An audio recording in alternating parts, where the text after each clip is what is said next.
Hello, my Walking with Jesus friends on this Tuesday. I suppose you've heard that both Matthew and Luke give us a report that after that spontaneous Palm Sunday parade, Jesus went into the temple courts, not to pray, but to clean house. Today, let's take a closer look at that historic event, which caused quite a stir in Jerusalem, and it raised the bounty on Jesus' head. Here's an important question. Does God get angry? Is it appropriate for God to be angry? How does God behave when he gets angry? Oh, yes, my friends, the Bible is filled with accounts of times when God ran out of patience with humanity and God got angry. Do you remember when evil was so wicked and so widespread throughout the whole world that God declared, I'm going to put an end to all people, for the earth is filled with violence because of them. Genesis 6, verse 13. And you may recall that God sent a global flood which destroyed all life, human and animal. I wonder if God might be angry with what he sees in our world today, and might God be preparing another cataclysmic devastation? When Jesus came riding on a donkey down the slope of the Mount of Olives, a great crowd was celebrating him and calling for Jesus to be their king. Remember? John chapter 12. Both Matthew and Luke tell us that Jesus continued on into Jerusalem and up into the great temple of God. Passover week had begun, and thousands of people had come from all over the Roman Empire for this week-long festival, celebrating God's deliverance of their Jewish ancestors from Egyptian slavery, according to Exodus 12 and 14.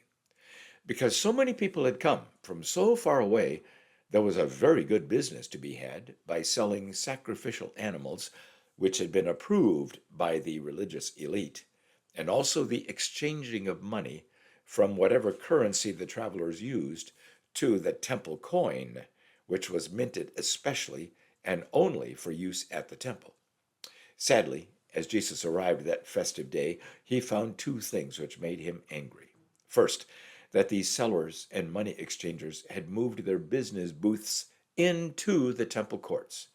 That was a gross defilement of what God had intended to be gathering places for his people to pray, bring their sacrifices, read and meditate on God's word, and discuss together the significance of living God-honoring lives in obedience to God's laws.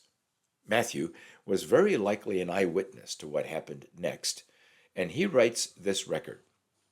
Jesus entered the temple courts and drove out all who were buying and selling there.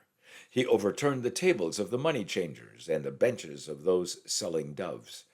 Jesus shouted, "It is written, my house shall be called a house of prayer, but you are making it a den of robbers." Matthew 21, verse 12 and 13.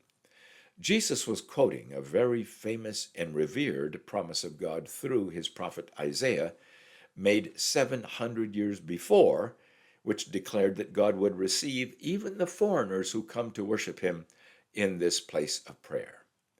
If you've been around farm animals much, then you know about the noise, the stench, and both the need for food and water, but also clean up after them.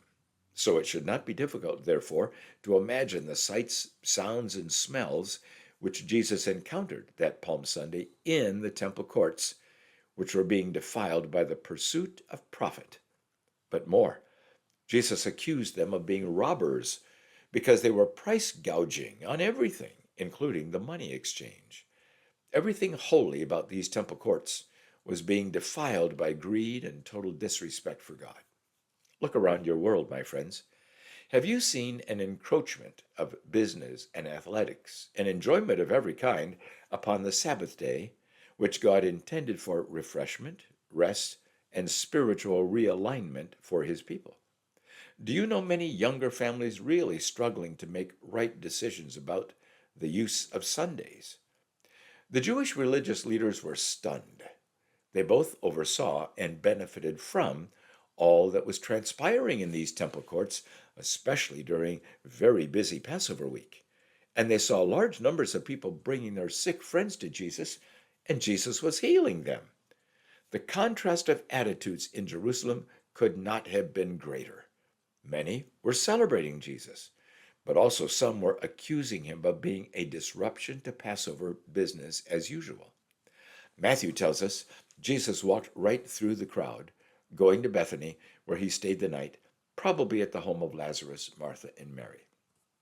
As we watch Jesus leave the temple courts with loose animals running everywhere, money changers chasing their coins rolling on the floor, and frowning religious leaders stroking their beards as they contemplated what to do about Jesus, may I ask, might there be some upheaval Jesus is wanting to do in your life and mine? Have we become calloused about greed or dishonesty or defiling our Sabbath? Do we need to invite Jesus to take a close look into our lives and help us see what he sees? Do we need to take action against things defiling our souls before it consumes us? The song I've chosen for today might have been written by Peter or John as they reflected on that day, what they had seen Jesus do in their time with him. Also, as always, some wonderful lessons learned notes are below, and I'll be here waiting for you tomorrow.